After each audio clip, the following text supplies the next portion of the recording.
When it comes to trying to preserve what's left in one of these tubes, construction adhesive is a little more cooperative, and I have found that silicone is not.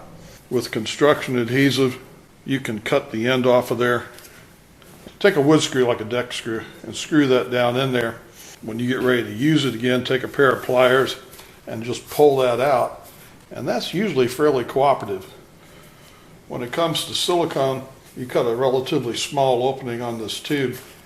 You may or may not be able to get a screw to go in there and keep this clean, but more times than not, that silicone will set up back here far enough to where you have to cut off a larger portion of the tube.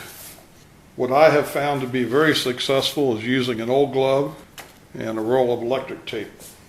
Cut a finger off one of the gloves, and you'll end up taping it onto the end of the tube. And usually I can reuse this tape several times, maybe even the finger out of the glove.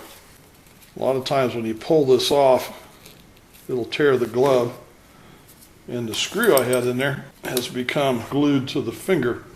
If the silicone has set up in here far enough, you'll have a plug on this screw that's quite long.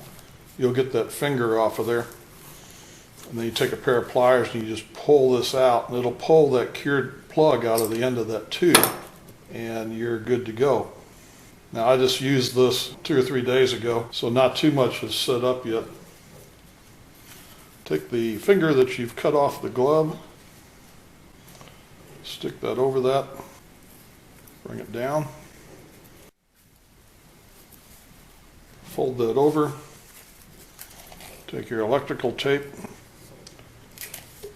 and come all the way down onto the plastic nozzle. Pull that tight, wrap that up there, and fold the end of the tape over so you can find it later. I've come back 3 and 4 months later, pulled that screw out of there, and it's good.